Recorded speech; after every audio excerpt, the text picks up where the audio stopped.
ओम श्री साई राम। यह बात 1968 की है, जब भगवान ईस्ट अफ्रीका जाने वाले थे। जब माता ईश्वर अम्मा ने सुना कि स्वामी ईस्ट अफ्रीका, जो कि एक अलग देश है, समुद्र पार करके जाने वाले हैं, तो उनका मन अनेक प्रकार के भयों से घबरा उठा।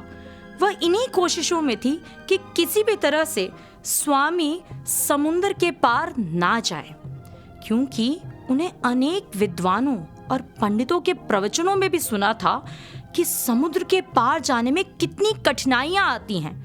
उन्होंने जो भी सुना था, उन्होंने वो स्वामी के सामने कहा, स्वामी, जब रामायण में हम पढ़ते हैं, हनुमान जी जब समुद्र पार करने गए तो उन्हें कितनी कठिनाइयों का सामना करना पड़ा। उनके पीछे तो पिशाची लग गई थी जो उनकी परछाई रोक रही थी। स्वामी उनकी चिंता को समझ रहे थे, लेकिन अपने हास्य और विनोदी स्वभाव भी होने के कारण आरंभ में स्वामी ने माँ ईश्वरम्मा से कहा, हाँ, यह तो एक ऐसा देश है जहाँ पर अनेक प्रकार के बड़े बड़े लोग होते हैं। यह सुनकर माँ ईश्वरम्मा बहुत घबरा उठी। उन्हें लगा, स्वामी, आपको यहाँ नहीं जाना चाहिए, क्या पता ये लोग आपको वापस ही नहीं आने दे। माँ ईश्वरम्मा इस प्रकार स्वामी के लिए बहुत ही चिंतित थी, और स्वामी ने आग में घी डालते हुए यह भी कहा, आपको पता है, कुछ समय पहले तक यहाँ ऐसे नर भी रहते थे जो मानव का मांस खाकर कहते थे। बस अब क्या था, जब माँ ईश्वरम्मा ने यह सुना तो वे स्वामी से अनेकों प्रकार से प्रार्थना करने लगी, स्वामी, आप एक ऐसे देश मत जाइए। आपको यदि बुलाना है तो क्यों नहीं आप इन्हीं को हमारे पास बुला लेते। आपको क्या जरूरत है एक दूसरे देश में जाने की, समुद्र के पार जाने की। और इस तरह जब वो बहुत घबरा रही थी, तब स्वामी ने उन्हें आश्वस्त करते हुए कहा, माँ, चिंता क्यों करती हो? यदि इतने घबराने वाली बात होती तो क्या मैं कस्तूरी जी, इन विदेशी अमेरिकन दंपति को अपने साथ लेकर जाता? नहीं, और इतना ही नहीं, मैं वहां जाकर डॉक्टर पटेल के घर रुकने वाला हूँ, और कई वर्षों से कई गुजराती परिवार भी वहां हैं। यदि वो सब ठीक हैं, तो चिंता की क्या बात है? वहां भी मेरे कई भक्त हैं, उन्हें भी मेरे प्रेम की आवश्यकता है।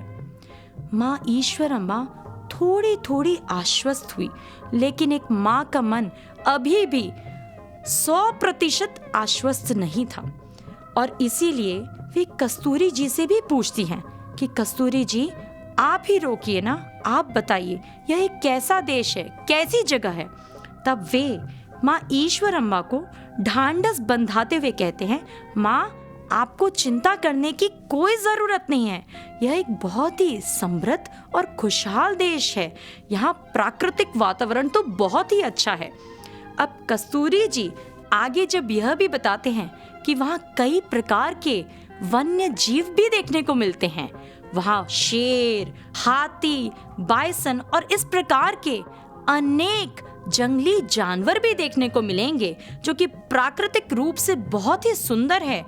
तो वे ये नहीं जानते थे कि माँ ईश्वरम्मा यह सुनकर और भयभीत हो जाएंगी, और अब वे हर प्रकार से स्वामी से प्रार्थना करती हैं कि स्वामी, आपको इस प्रकार के देश जाने की क्या जरूरत है, वहां तो जानवर भी इतने भयानक हैं। तब ये सब माँ ईश्वरम्मा से कहते हैं, माँ, आप यह क्यों भूल जाती हैं कि आपके सत्यम कोई साधारण मनुष्य नहीं है, वे अवतार हैं। आप अवतार की जननी हैं, वे साक्षात नारायण हैं।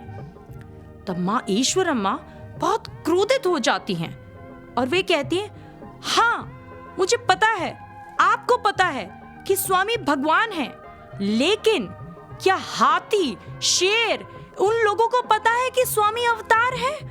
नहीं ना, उन्हें कैसे पता चलेगा कि स्वामी भगवान हैं? और फिर वे तो जंगली जानवर हैं, उनका तो स्वभाव ही है, अगर गलती से भी किसी शीशे को उन्होंने फोड़ दिया तो कितना बड़ा नुकसान हो सकता है। क्या यह सब आपने सोचा है? और इस प्रकार माँ बहुत ही ज्यादा घबरा रही थी।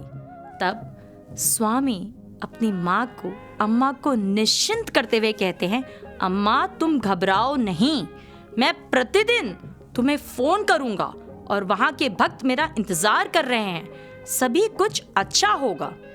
और इस प्रकार स्वामी से थोड़ा सा आश्वासन पाते हुए वह जैसे तैसे अपने मन को मनाती हैं।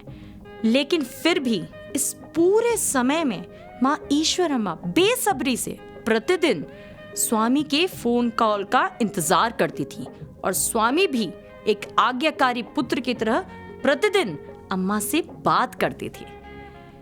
तो इस तरह भगवान ने अपनी जननी के रूप में एक ऐसे भक्त को तैयार किया जो स्वयं ही अवतार की जननी होने के साथ साथ ईश्वर की जननी, ईश्वर तत्व को प्राप्त कर गई और हम सभी उनसे प्रेरणा ले सकते हैं। तो ऐसी थी हमारी प्यारी माँ ईश्वरम्मा।